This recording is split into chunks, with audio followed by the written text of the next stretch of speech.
Olá, este é o Literatura Miojo e hoje falaremos sobre o livro 4 da obra A Política de Aristóteles. É uma obra fundamental, né?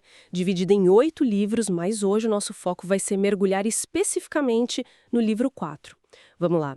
Qual era a missão principal dele nesse livro, assim? Olha, o livro 4 é onde o Aristóteles meio que arregaça as mangas, sabe? Para analisar a política como ela é, na prática mesmo. Ele não está só pensando na cidade ideal, perfeita, talvez até inatingível.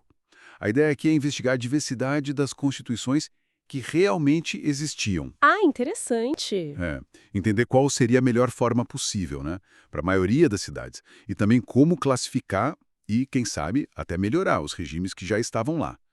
É bem pé no chão. Nossa, isso é fascinante. Quer dizer, ele meio que desce do pedestal filosófico para olhar a confusão do dia a dia das cidades gregas, é isso? Exatamente. E como é que ele começa a organizar essa variedade toda? É pela divisão clássica, tipo democracia versus oligarquia? Isso, ele parte daí, mas com uma sacada muito interessante. Para ele, a diferença-chave entre democracia e oligarquia não é só o número muitos ou poucos governando. O ponto central mesmo é a riqueza. A riqueza? Como assim? Democracia para Aristóteles é basicamente o governo dos pobres, que são a maioria, certo? E a oligarquia, bom, é o governo dos ricos, que são a minoria. Uau! Isso muda bastante a perspectiva, né? Coloca o fator econômico como, assim, o definidor principal. Que percepção. Então a base é econômica, não só numérica. E imagino que ele não parou por aí, né? Essas categorias não deviam ser um bloco só para ele. De jeito nenhum. Ele vai e detalha vários subtipos, sabe? Tem democracias que ele chama de mais moderadas, onde a lei reina soberana, e tem os requisitos mínimos para a pessoa ocupar um cargo. Uhum. Mas tem também as formas mais radicais, onde, tipo, a massa popular, muitas vezes atiçada por demagogos, acaba tendo mais poder que a própria lei. Entendi. Perigoso, né? Sim, e o mesmo vale para as oligarquias. Elas variam muito dependendo do quão alta é a barra da riqueza para poder participar do governo. Ele enxergava um espectro e não só duas caixinhas separadas. É quase uma taxonomia dos regimes políticos. E nesse espectro todo, ele aponta para alguma forma que seria, digamos, a melhorzinha na prática? Ou talvez a mais estável? Sim, e aí a gente chega num ponto super importante, a politeia. A gente pode traduzir como república ou governo constitucional. Aristóteles vê a politeia como a melhor forma de governo prática, assim, para a maioria das cidades. Politeia. E por quê? O que ela tem de especial? O motivo é que ela é uma mistura. Uma mistura inteligente e bem equilibrada de elementos da oligarquia e da democracia. Não é um extremo, sabe? É mais uma síntese. Uma mistura. Interessante. E o que faz essa mistura funcionar? O que dá estabilidade para ela, segundo ele? Tem algum ingrediente secreto? Tem. O ingrediente secreto, e isso é central no livro 4, é a classe média. A classe média. Sério? Seríssimo. Aristóteles argumenta que uma classe média forte, numerosa, é tipo a espinha dorsal de uma cidade estável. Pensa bem. Eles não são tão ricos ao ponto de quererem passar por cima da lei ou oprimir os outros, né?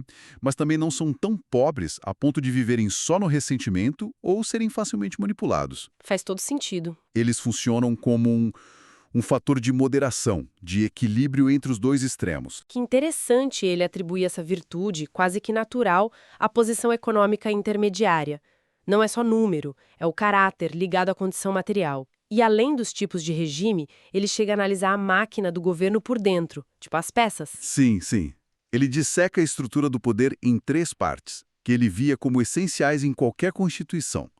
Primeiro, o órgão deliberativo, quem toma as grandes decisões, né? Guerra, paz, fazer as leis. Certo. Depois, as magistraturas, que é tipo o poder executivo, os cargos públicos. E, por fim, o poder judiciário.